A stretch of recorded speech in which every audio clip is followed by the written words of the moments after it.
북텔러 책 읽어드림 한 장 읽어드림. 돌아온 탕자. 아더 핑크. 탕자의 삶. 물려받은 재산. 어떤 사람에게 두 아들이 있었는데 작은 아들이 아버지에게 말하길, 아버지, 제게 속한 몫의 재산을 주소서 하니 그가 살림을 그들에게 나눠주니라. 하나님께서는 그분께서 창조하신 모든 이에게 재능, 소질, 시간, 능력과 더불어 영혼을 주셨습니다. 우리는 이 영혼이란 재산을 미천으로 영원한 시간을 살아갑니다. 따라서 영혼은 다른 어느 것보다 귀중한 재산인 것입니다. 성경은 한 영혼이 천하보다 귀하다고 말합니다. 이 세상은 결국 불타 없어지고 말 것이지만 영혼은 영원히 존재할 것이기 때문입니다. 그런데 이 비유는 죄인이 아직 먼 나라로 여행을 떠나기 전에 장면에서 시작됩니다. 다시 말해 죄인이 아버지에게 자기 몫의 살림을 받았을 때는 아직 아버지 집에 살고 있었던 것입니다. 따라서 그가 받은 재산은 아직 죽지 않은 살아있는 상태의 영혼이었으며, 이는 생명체가 아직 이 세상에 태어나기 전에 이미 모든 영의 아버지로부터 살아있는 영혼을 받았다는 것을 뜻합니다. 먼 나라로 여행을 떠남. 몇 날이 못되어 작은 아들은 모두 모아 먼 나라로 여행을 떠났고, 먼 나라는 하나님에게서 멀리 떨어진 세상을 의미합니다. 하나님과 멀리 떨어진 탓에 온 세상은 악한 자에게 속해 있습니다. 아담이 지은 죄의 결과로 사람은 하나님과 분리되었고, 아담의 모든 후손은 이미 하나님의 생명에서 떠나 있는 상태로 세상에 태어납니다. 지극히 거룩하신 하나님과 죄로 물든 피조물 사이에는 오직 그리스도만이 다리를 놓을 수 있는 매우 깊은 골짜기로 가로막혀 있습니다. 죄인은 그의 마음과 생각과 행동이 하나님에게서 멀리 떨어져 있으며, 이 사실은 다음과 같은 현상들이 일어나는 이유를 설명해 줍니다. 먼저 이 사실은 왜 많은 사람이 무신론을 신봉하는지 설명해 줍니다. 무신론의 실체는 결코 부정할 수 없는 하나님의 존재로부터 억지로 숨으려는 죄인들의 시도에 불과합니다. 불신자나 불가지론자나 무신론자들은 자신이 어째서 하나님을 믿지 않는지 여러 이유를 늘어놓곤 하지만, 사실 이런 이유는 그저 의미 없는 변명거리에 지나지 않습니다. 사람들이 하나님을 믿지 않는 진짜 이유는 바로 하나님에게서 멀리 벗어나고 싶기 때문입니다. 같은 이유로 성경에 등장하는 많은 사람 역시 하나님에 대해 무지합니다. 이 사실은 또한 사람들이 어째서 그렇게 성경 보기를 싫어하는지 설명해 줍니다. 사람들은 성경을 볼 여유가 없다고 말합니다. 또는 성경은 이해하기가 너무 어렵다고 말합니다. 아니면 성경을 해석할 때 대립하는 의견이 너무 많다고 합니다. 그런 식으로 성경을 멀리하며 하나님의 거룩한 말씀보다 오히려 자기와 같은 죄인들이 쓴 글을 더 높이 평가합니다. 하지만 성경은 매우 핵심적이고 중요한 주제에 대해서 깊이 있게 다루고 있는 책이며, 인류의 기원, 인간의 본성, 인간의 존재, 이유, 죽음 이후의 삶과 같은 주제에 관해 신뢰할 만한 정보를 제공해주는 유일한 책입니다. 사람들이 성경을 읽기 싫어하는 진짜 이유는 바로 성경이 그들을 하나님 앞으로 인도하기 때문입니다. 그리고 그것이야말로 거듭나지 않은 인간이 가장 꺼리는 일입니다. 탕자가 먼 나라로 여행을 갔을 때 그는 단지 몸만 멀리 떠났을 뿐 아니라 마음도 아버지에게서 멀리 떠난 것입니다. 죄인의 마음이 하나님으로부터 멀리 떠나 있다는 사실은 또한 그들이 어째서 그렇게 기도하기 싫어하는지 설명해 줍니다. 진짜 기도란 그리스도의 중재를 통해 하나님과 대화를 나누는 것이며, 따라서 기도는 보이지 않은 위대하신 하나님과 연락하고 교제하는 수단입니다. 하지만 죄인은 그러고 싶은 마음이 전혀 없습니다. 그의 영혼은 하나님과 교제하는 것이 전혀 즐겁지 않습니다. 만일 억지로 기도해야 할 상황이 생긴다면 그는 매우 귀찮은 일처럼 몇몇 단어를 나열하는 식의 기도를 할 것입니다. 심지어 다른 것은 다 해도 기도만 하지 않았으면 좋겠다고 생각할지도 모릅니다. 왜냐하면 그들은 하나님에게서 멀리 떨어져 지내고 싶기 때문입니다. 같은 이유로 죄인은 하나님을 예배하는 자리에 참석할 때도 결코 진정한 기쁨을 느끼지 못합니다. 물론 의무감 때문에 주일마다 교회에 출석할지도 모릅니다. 아니면 기독교 가정에서 자라난 탓에 습득된 습관의 힘일지도 모릅니다. 아니면 정기적으로 예배에 참석하지 않으면 뭔가 마음이 개운치 않고 거림칙하기 때문에 그러는 것일지도 모릅니다. 하지만 예배에 참석하더라도 설교 시간은 엄청나게 따분하고 지루할 것입니다. 물론 목회자가 열정적으로 열변을 토하며 멋지고 아름다운 표현으로 듣는 이의 귀를 즐겁게 하는 설교를 한다면 그 죄인도 가끔 관심을 보일 것이며 때로는 매우 만족하게 들을지도 모릅니다. 하지만 듣기 좋은 표현은 빼고 모호하게 문제를 일반화시키는 일도 하지 않고 그의 양심에 직접 바로 당신이 그 죄인입니다 라고 지적하면서 그를 하나님 앞으로 나아오도록 인도한다면 어떨까요? 분명 그 불쌍한 죄인은 매우 불편한 기색을 드러내며 더는 그 목회자의 설교를 들으려 교회의 모습을 드러내지 않을 것입니다. 방탕한 삶의 재산을 탕진함. 거기서 허랑방탕하게 되어 그 재산을 탕진하였더라. 재산이란 창조주로부터 받은 우리의 살아있는 영혼이며 우리는 이 영혼을 미천으로 영원한 시간 동안 살아갑니다. 그런데 죄인은 아버지께 받은 그 재산을 어떻게 사용한다고 되어 있습니까? 그는 그것을 허랑방탕하게 탕진합니다. 여기서 등장하는 탕자는 결코 다른 사람들보다 더욱 극악무도한 범죄를 저지른 특정 계층의 범죄자를 말하는 것이 아닙니다. 오히려 탕자는 아담의 모든 후손을 대표하고 있습니다. 그리고 거듭나지 않은 아담의 모든 후손은 평생토록 하나님께서 기뻐하시는 감정, 생각, 행동과는 전혀 무관하게 살아갑니다. 영적인 측면에서 볼 때 그들의 삶은 황무지 같으며 아무런 열매도 맺지 못합니다. 그들은 하나님께서 원하시는 삶을 살지 않고 하나님의 일을 소중히 생각하지 않으며 온 마음으로 다해 하나님을 사랑하지도 않습니다.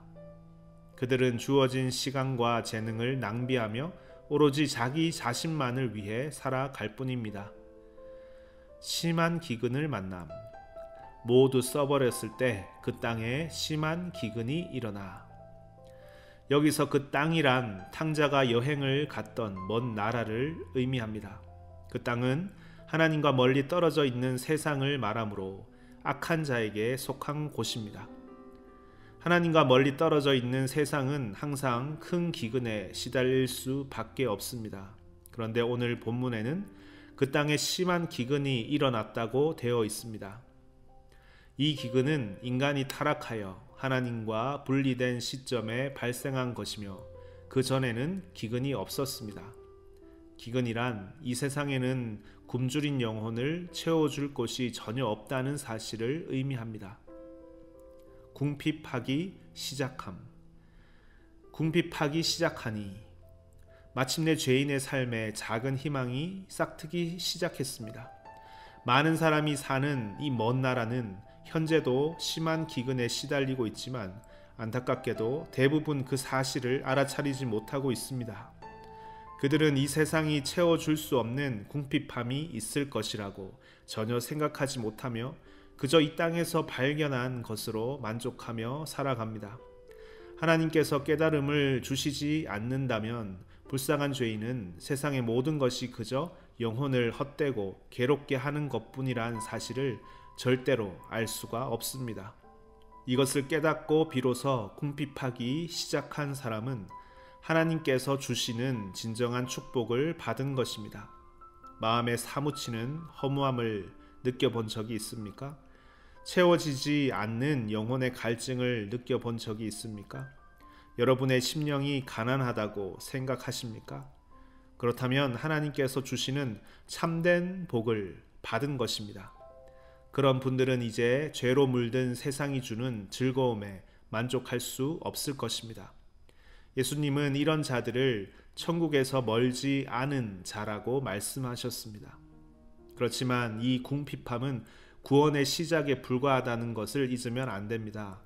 죄인이 실제로 하나님께 나아오기까지는 아직 거쳐야 할 고통스러운 단계들이 더 남아 있습니다. 그렇다면 이제 탕자의 삶을 더 자세히 살펴보면서 죄인이 하나님께로 돌아오는 과정에 대해 알아보도록 하겠습니다.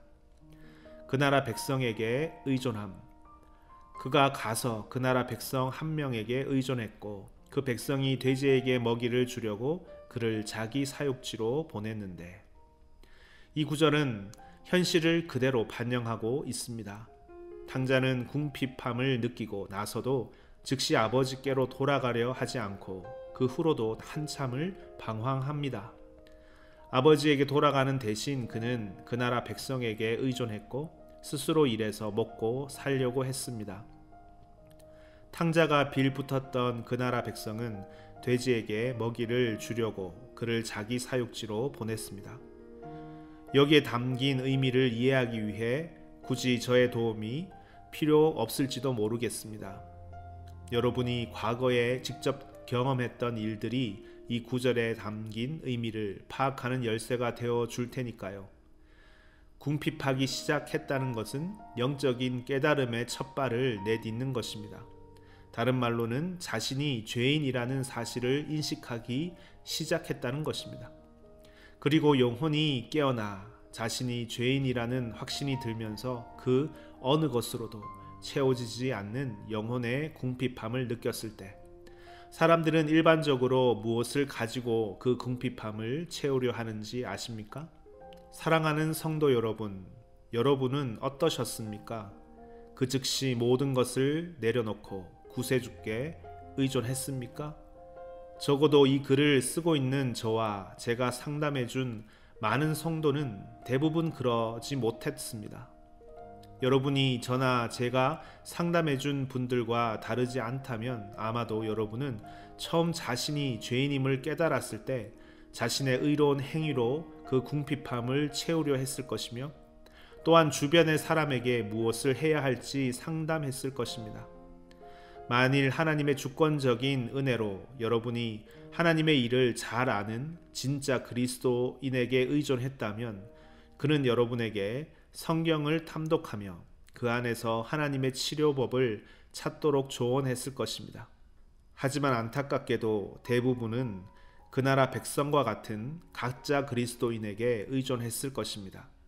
그리고 그들은 여러분을 돼지에게 먹이를 주러 자기 사육지로 보냈을 것입니다. 그렇다면 돼지란 과연 무엇을 의미하는 것일까요? 베드로후서 2장 22절을 토대로 유추해 보면 여기서 돼지는 현재 그리스도인이라 자칭하지만 나중에는 신앙을 버리게 될 가짜 그리스도인을 의미한다고 할 수 있습니다. 그러나 개는 자신이 토해놓은 것으로 되돌아가고 씻겨진 돼지는 진흙탕에 뒹구는 것으로 돌아간다는 참된 속담이 그들에게 일어났도다. 베드로후서 2장. 여러분이 의존했던 사람은 아마 이런 식으로 조언했을 것입니다. 기독교 봉사단체에 가입해 보세요. 주님을 위해 열심히 섬기세요. 이웃을 돕는 일에 앞장서세요.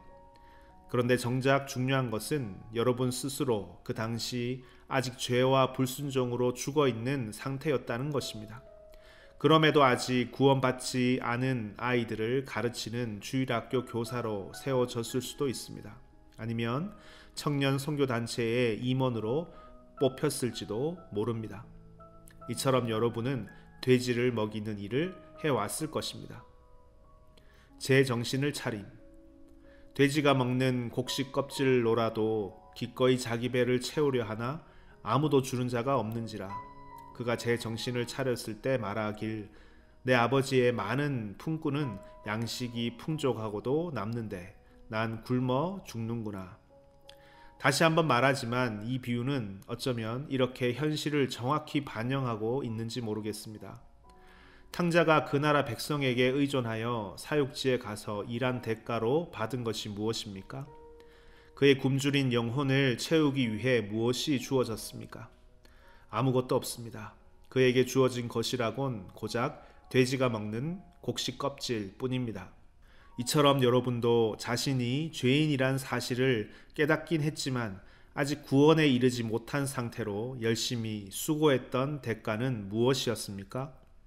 그런 수고가 여러분의 가난한 심령을 채워줄 수 있었습니까? 분명 없었을 것입니다. 여러분이 소위 기독교 봉사라는 명목으로 바친 열정과 헌신으로 얻은 대가는 겨우 돼지가 먹는 곡식 껍질과 같은 껍데기일 뿐일 것입니다.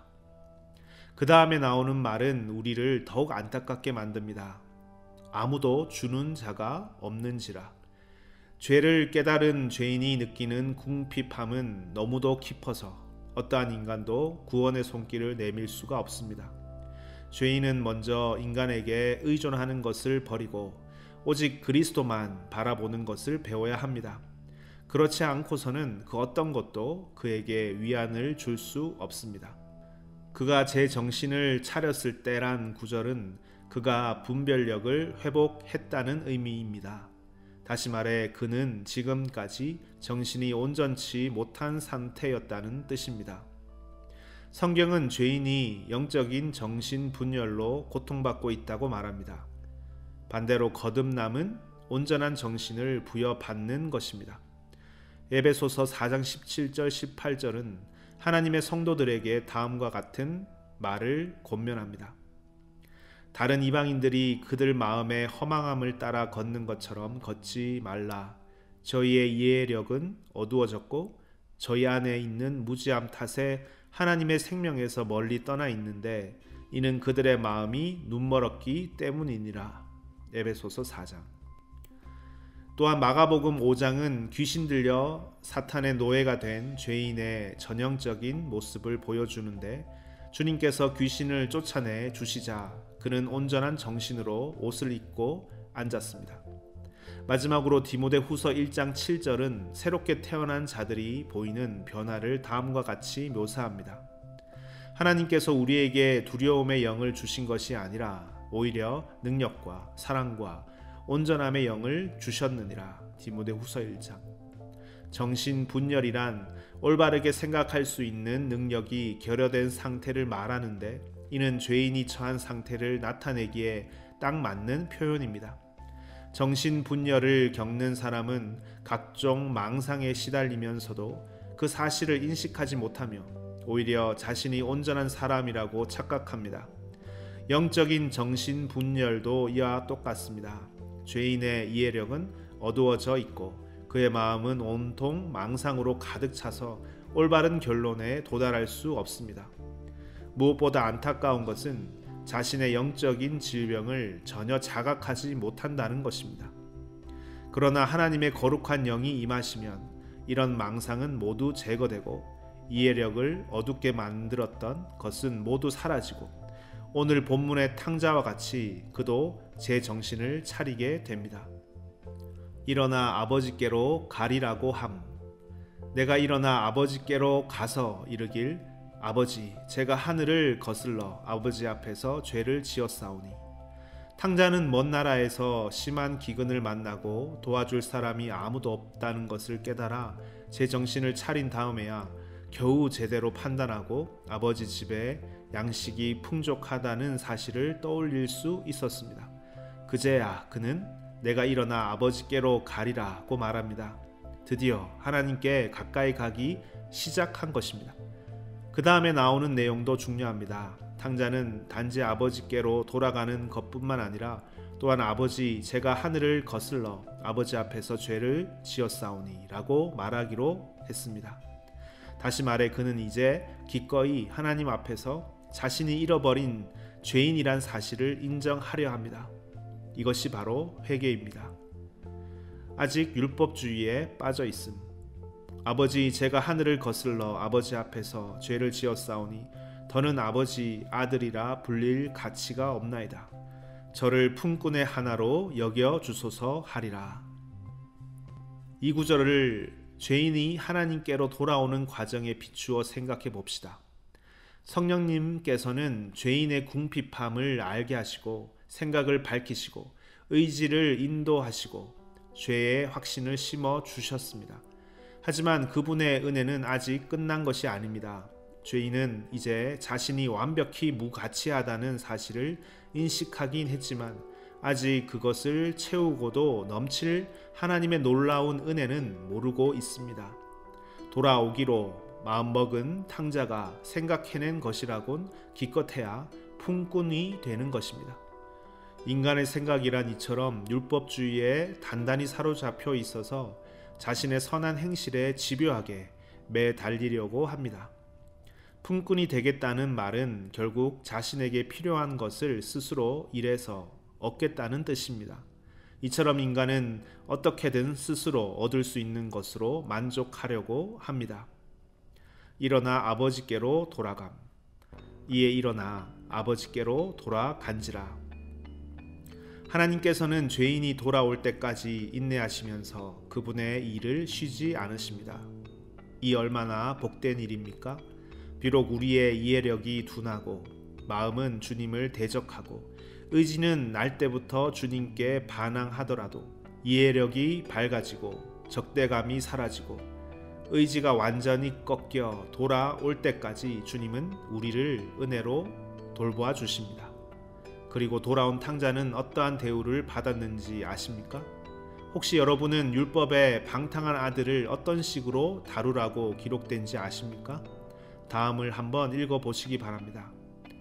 혹시 고집스럽고 반항하는 아들이 있어 아버지의 말이나 어머니의 말을 따르려 하지 않고 부모가 잘못을 지적해도 들으려 하지 않는다면 그 부모는 그를 붙잡아 성문에 있는 그 도시의 장로들에게 데리고 가서 도시의 장로들에게 이 우리 아들은 고집스럽고 반항하여 우리의 말을 따르려 하지 않고 탐식가에다 술주정뱅이입니다 라고 하라. 그러면 그 도시 모든 이가 그를 돌로 쳐서 죽일지니라. 신명기 21장. 그런데 아버지는 돌에 맞아 죽어야 마땅한 탕자를 어떻게 맞이하셨습니까?